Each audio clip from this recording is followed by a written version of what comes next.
So because it's stupid o'clock on a Friday morning, I've been even more of an idiot than usual. I've forgotten my second GoPro and I've forgotten the microphone. So we're going to go old school this morning. I'm going to shout a bit louder and I'm going to hope that you can hear me. Hi, Shazad Sheikh, Motoring Middle East, and I am in a Mazda 3. So without further ado, let's start it up. And oh, look at that. See that little screen that pops up there? This car actually is very well equipped and it has a heads-up display. This car also has active cruise control and it has reversing cameras, which I don't need right now. We're going to pull straight out onto this road. Now, this of course is the Mazda 3. This is the 2-litre Sky Active version. We were supposed to drive this probably a year ago when it came out, but for whatever reasons, which I won't get into, we weren't able to. Until now. Thus now we've got our hands on the car finally, and it's probably a pretty good one to tick off the list and to have a little go in and tell you what it's like a little bit, because it's not a very common car. It's not that widely sold, or particularly here in the UAE, not in such big numbers, but it's a car that is easy to overlook, but a car not without its merits, because you know it does tend to get pretty good reviews in the press, you know, and if you have a look at the pictures, it's a pretty good looking car, you know. It's a 5-door hatchback, 5-door family hatchback, very spacious boot I found earlier, and of course split folding seats in the back there to give you a little bit more room and a little bit more flexibility to play with, and also quite a comfortable rear cabin.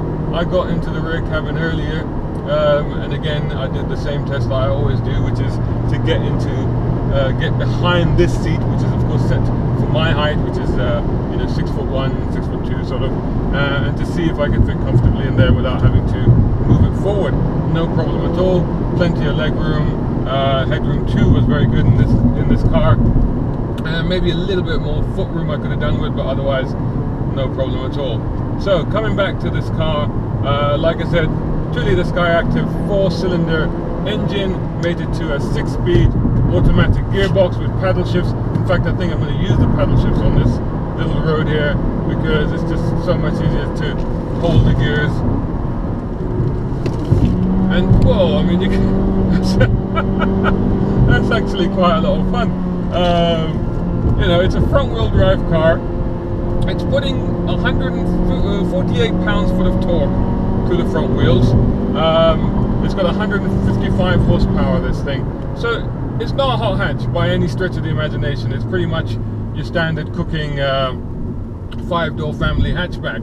But, you know, it's making a good old go of these little roads here. I'm stuck behind this Jeep now, and with a few blind corners, so we'll see if we can get past safely after this corner. But, you know, considering what it is, i.e. not a hot hatch, you've got a chassis that is clearly very competent, very good, very grippy.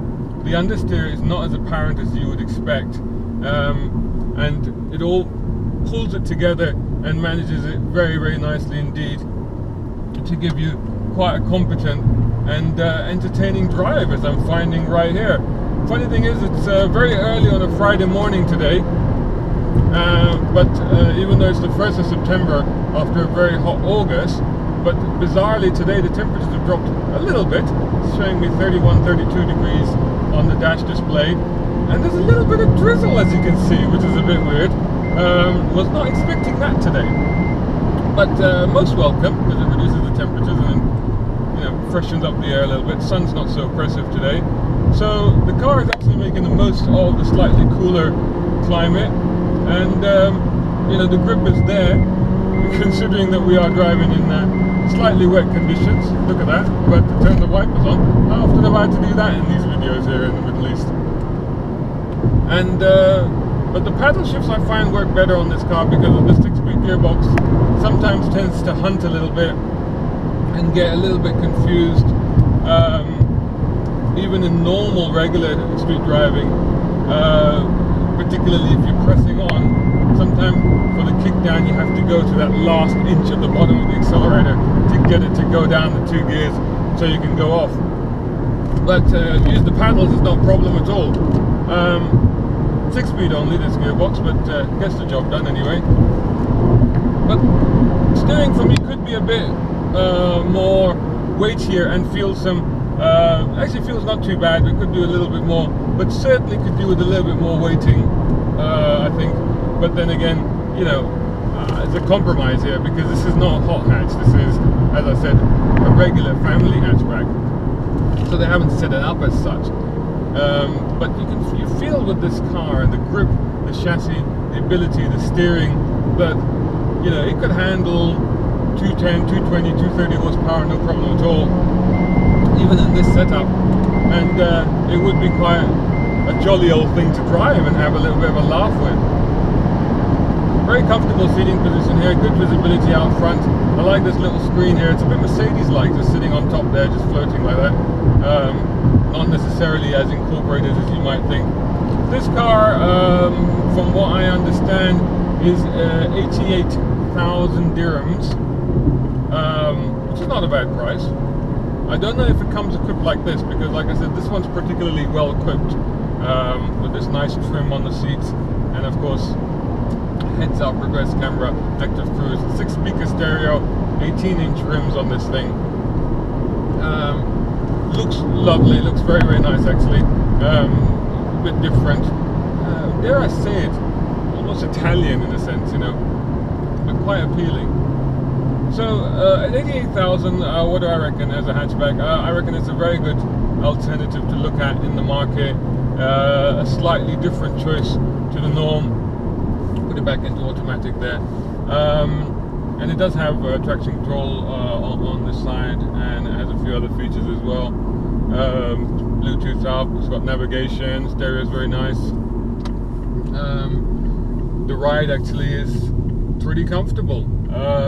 There's a little bit of bump thump, as you may have noticed, but overall it's very refined, it's quite smooth, and the body control is actually probably the most impressive aspect of it.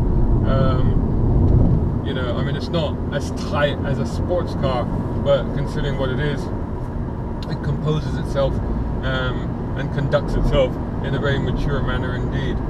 So overall, actually, this is a great car, great choice, great alternative in this segment of the market. Definitely one to look at and to put on your short list and to go and check out. And you get one of these and you stand out from the crowd a little bit, which is always nice.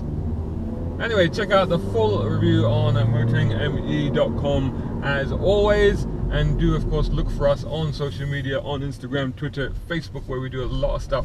Just search for Motoring Middle East. Likewise on YouTube, and if you are watching this on YouTube, then please make sure that you subscribe. Until the next video, thanks very much.